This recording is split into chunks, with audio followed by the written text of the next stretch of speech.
उत्तर प्रदेश सरकार की आज हुई मंत्रिमंडल की बैठक में सरकार द्वारा निवेश, रोजगार, स्वास्थ्य, ऊर्जा व अन्य संबंधित विषयों पर विभिन्न प्रस्तावों पर विचार विमर्श किया गया।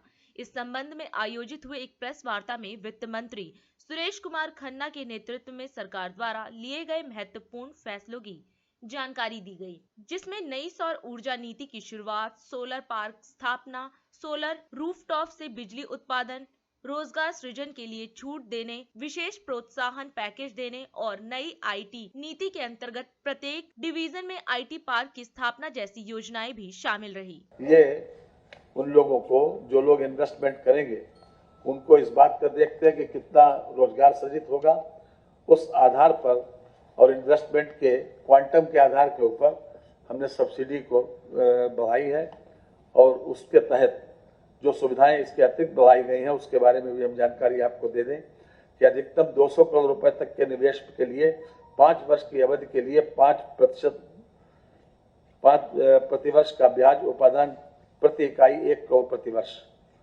स्टाम्प शुल्क छूट, भूमि उपादान, पेटेंट लागत प्रतिपूर्ति, विद्युत शुल्क में छूट, ESSC विकास और व्यक्तिगत इकाइयों के लिए भी प्रोत्साहन दिया जा रहा है। वैश्विक निवेशकों को प्रदेश में निवेश हेतु आकर्षित करने के उद्देश्य से FCI के 40% तक पुनर्निर्मित संयंत्र, मशीनरी और उपकरणों की अनुमति, भूमि, विद्युत, पानी, बुनियादी ढांचे, कैपिटल शेयरिंग, वित्तीय एवं गैर वित्तीय प्रोत्साहन आदि सहित FAB इकाइयों के लिए विशेष पैकेज पर विचार किया जा रहा है। नीति के अंतर्गत प्राविधानिक प्रोत्साहन भारत सरकार द्वारा प्रस्तावित PLI प्रोत्साहन को छोड़कर FCI के 100% तक होंगे तथा नीति के अंतर्गत दिए जाने वाले सभी प्रोत्साहन भारत सरकार द्वारा दिए जाने वाले प्रोत्साहनों के अतिरिक्त होंगे। ऊर्जा विभाग का एक महत्वपूर्ण प्रस्ताव आज माननीय मंत्रिपरिषद ने माननीय मुख्यमंत्री जी के आशीर्वाद से मंजूर किया है। वो है राज्य में नई सौर ऊर्जा नीति, सोलर पॉलिसी का प्रस्ताव। आपके संज्ञान में होगा कि उत्तर प्रदेश में 2017 में एक नीति सौर ऊर्जा की बनी थी। उसी को आगे बढ़ाते हुए और उसमें कुछ और चीजें जोड़ते हुए हमने नई नीति लाने का निर्णय लिया है।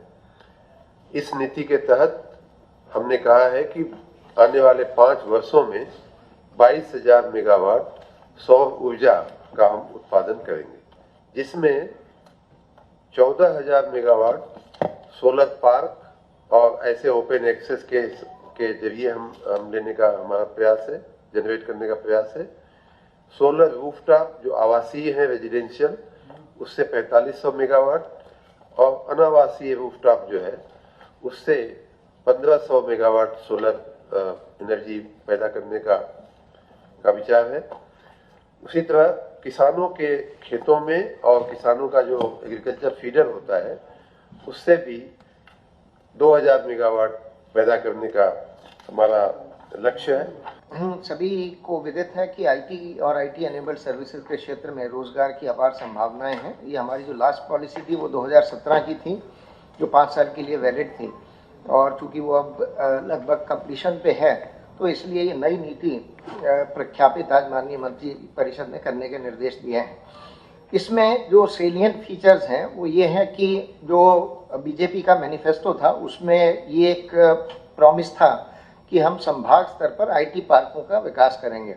तो आज ये जो पॉलिसी ले डाउन हो रही है उसमें हर डिवीज़न में कम से कम एक आईटी पार्क प्राइवेट क्षेत्र के सहयोग से बनाए जाने की बात है। उसमें हमने जो प्रोविज़न किया वो कैपिटल सब्सिडी हम देंगे 25% तक, up to maximum of 20 crore, और 100% स्टैम्प ड्यूटी एग्जम्पशन देंगे। तो अब निजी क्षेत्र के निवेशक जो हैं वो आईटी पार्क की स्थापना कर सकते हैं। हर डिवीज़न में कम से कम एक का लक्ष्य नीति निर्धारित कर रही है और हमें उम्मीद है कि इससे एक अच्छा आईटी के क्षेत्र में उत्तर प्रदेश उभर करके सामने आएगा। बहुत बहुत धन्यवाद।